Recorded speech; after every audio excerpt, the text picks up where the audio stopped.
دوستان دی وقار آپ کو آج ایک ایسی کرامت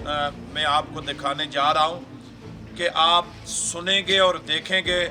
تو یقیناً آپ نے اس سے پہلے ایسی کرامت نہیں دیکھی ہوگی،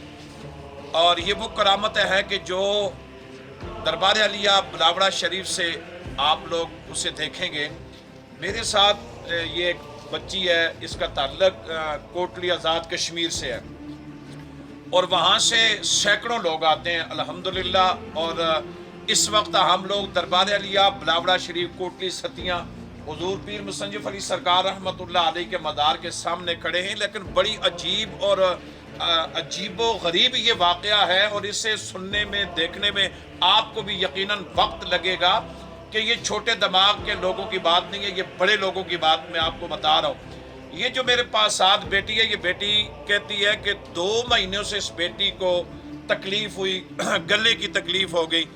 جسے ہم کہتے ہیں بھائی گلا خراب ہو گیا، معدہ خراب ہو گیا، طبیعت خراب ہو گئی۔ دوستان دی وقار، انہوں نے جس وقت ڈاکٹروں کی طرف رجوع کیا، اسپتال میں گئے، چیک اپ کروایا، تو آخر کار اس بیٹی کے ایکس رے کروائے گئے، تو اس کے اندر آپ یہ ایکس رے کی موبائل کے اندر جو لی گئی تصویر ہے، یہ آپ کو یہ کیمرہ دکھا رہا ہے کہ اس بیٹی کے گلے کے اندر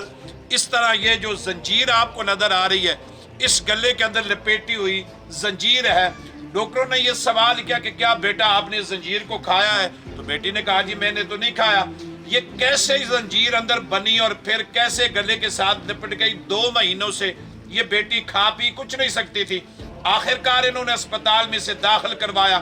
داخل کروانے کے بعد ڈاکٹروں نے اس نتیجے پہ پہنچے کہ اس بیٹی کے گلے کے اندر ایک لوہے کی زنجیر ہے، اور اس کا آپریشن ہونا بڑا مشکل ہے۔ ظاہر ہے کہ گلے کا مسئلہ ہے، گلا کاٹنا پڑے گا، اور گلا کاٹنے کے بعد پھر اس زنجیر کو باہر نکالنا پڑے گا۔ دوستان دی وقار، اتنے میں یہ انہوں نے دربار علیہ بلاوڑہ شریف میں آئے اور حضور قلندر دوران صاحبزادہ خطیب حسین علی بادشاہ سرکار سے گزارش کی کہ بادشاہ سرکار، یہ ہمارے پاس یہ ایکسرا ہے، یہ بیٹی 2 مہینوں سے اس مرض میں مبتلا ہے۔ بادشاہ سرکار کو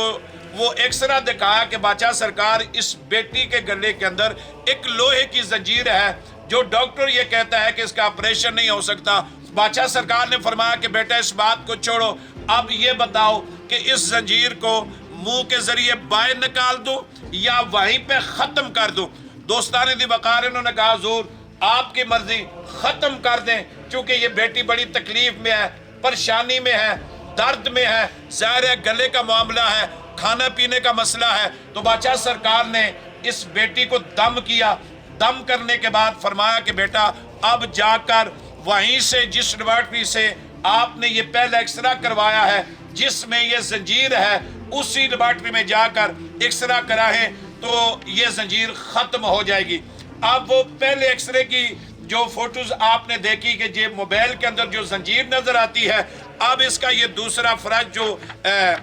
گلے کا ایکسرا ہے، آپ یہ کیمرہ آپ کو دکھا رہا ہے کہ اس کے اندر وہ جو لوہے کی اتنی بڑی زنجیر ہے، سرکار کے ایک دم سے اللہ تعالیٰ نے اس زنجیر کو وہیں پہ ختم کر دیا۔ اور آج یہ ایکسرا آپ کو یہ دکھا رہا ہے کہ اس بیٹی کے گلے میں وہ جو لوہے کی زنجیر تھی وہ کیسے ختم ہوئی، اس کو کس نے ختم کیا؟ تو برادران دی وقار، میں آپ کو یہ بتانا چاہتا ہوں کہ آئیے کہ جو چیز آپ کے 2 مہینے 6 ماہ لگنے سے لاکھوں روپیوں سے ختم نہیں ہوتی، وہ قلندر کی ایک پھونک سے اللہ نے ختم کر دیا۔ چونکہ شفا، میرے مرشد کا عقیدہ یہ ہے کہ شفا دینے والی اللہ کی ذات ہے، لیکن جس مرد قلندر کی پھونک سے اگر لوہا وہاں سے ختم ہو جائے، بیماری ختم ہو جائے، تو اس کو اللہ کا کرم اور اللہ کا فضل کہتے ہیں۔ آج الحمدللہ بیٹی ہمارے ساتھ موجود ہے، کھاتی پیتی ہے، تکلیف نہیں ہے، گلے میں درد نہیں ہے۔ تو دوستان دی وقار، یہ ہوتی ہے اللہ کا فضل اور اللہ کا کرم، اور حضور قلندر دوران کی پھونک کے اندر اللہ نے وہ کمال اور وہ طاقت رکھی کہ آپ یہ دیکھیں، یہی ایکسرا ہے کہ جو پہلے زنجیر بتاتا ہے، اور دوسری ایکسرے کے اندر زنجیر گلے کے اندر جو پڑی تھی، جو گلے کے اندر موجود تھی، وہ ختم ہو چکی ہے۔ اللہ کے سے دعا ہے کہ مالک کائنات بادشاہ سرکار کا سایہ عالم اسلام کے مسلمانوں پہ قائم اور دائم فرمائے. تاجدار ختم نبوت زندہ باد زندہ باد.